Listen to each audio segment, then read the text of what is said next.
All right, my name is Trey Herrera, and welcome to my YouTube channel. And look at this little microphone check I got going on. Microphone check, 1, 2. What is this? Bye, bye, bye, bye, bye. sorry about that. All right, today's subject is, are GTOs slow? I don't think so, because they're not.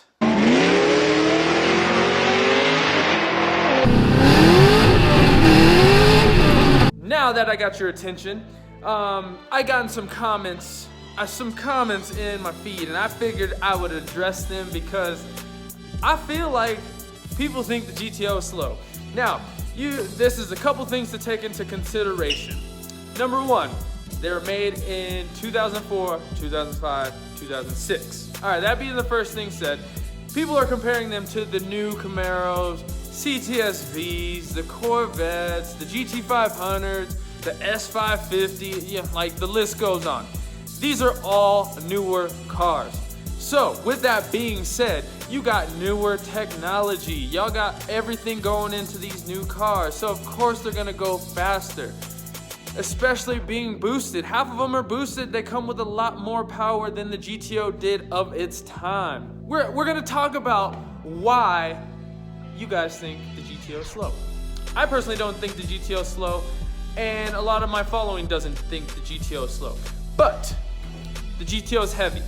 GTO comes 400 crank horsepower, at least for LS2 cars, 350 for the LS1 cars. Now, GTOs have big, comfortable seats in them. They have a lot of sound deadening materials in them, so it makes them nice and quiet. They have a bunch of extra weight to them. They're a bigger car. Now, are they as heavy as the new CTSV? No. Are they as heavy as the ZL1? No.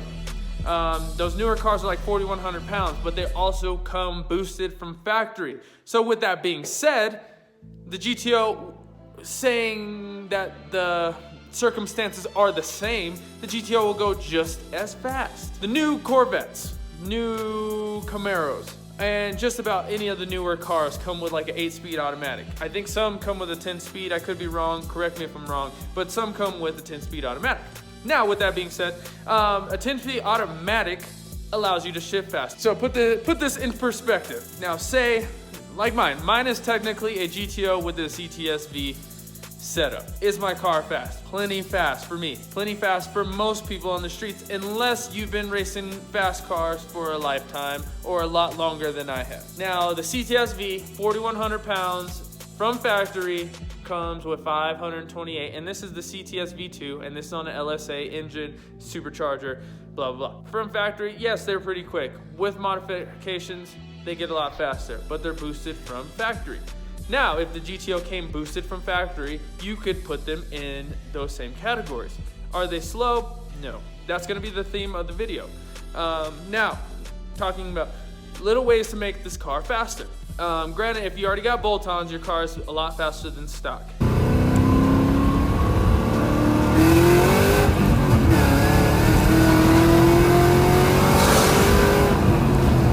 If you want to go boosted, your car's way faster than stock. Now the issue comes in where you need to get a little bit more weight off the car. What you do is, one, you see that trunk right there? You get rid of all of your spare tire. You get rid of the extra jack. You get rid of the fuel tank brace. You get rid of the towing brace. You get rid of just about anything you do not need to drive the car safely. Now, I know a few of these track cars are also getting rid of the crash bar. So in the front bumper, you have a crash bar. You pull that out, it's quite a bit of weight. You do that in the rear bumper as well, it's quite a bit more weight. Next step would be to get rid of the interior stuff. So front seats, rear seats, carpet, radio, AC, let's see, go carbon fiber hood or fiberglass hood, different panels, get rid of any carpet whatsoever, headliner, blah, blah, blah, etc. You get the point. Now with all of that done, the car is gonna get extremely light. Shane Wally has a drift GTO, or did in the past, and he got his to 2,700 pounds with him in it. Now, granted, his was a tube chassis. It was completely gutted. He specifically used it for drift events. Now, if you're daily driving your car and you want it a bit lighter, don't do that. Do the basics. So like I said, fuel tank brace, towing brace, skid plate, all of these make a large difference. Now, where you lose weight and you're not really trying to lose weight is headers versus exhaust manifolds, aftermarket exhaust because you're getting rid of the cats. Let's see, lighter wheels, flywheel, clutch setup, coilover setup. All of these will lose weight. Where you're gonna be gaining weight back is, say, a supercharger setup, turbo setup, because you're adding to the engine bay. But with all of that done, there's no reason why you can't get your car close to 3,300 pounds, and then especially say my car, for instance, my car is 630 horsepower, and I'm guessing right now with the things that I've done to it, it's roughly like 3,500 pounds.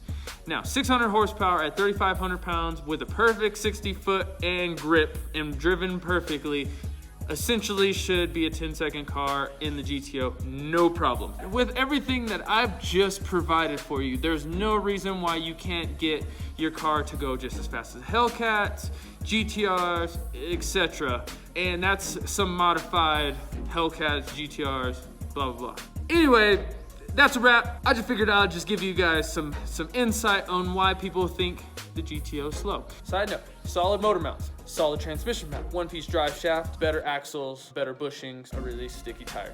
You will get a lot more power transfer. So you would get a lot more transfer of power from the engine to the wheels once you correct a lot of these little things. Especially going with a better clutch as well. And that is what people don't realize. All cars have a lot of potential. Cars can be built. It doesn't matter what you drive, it can be fast.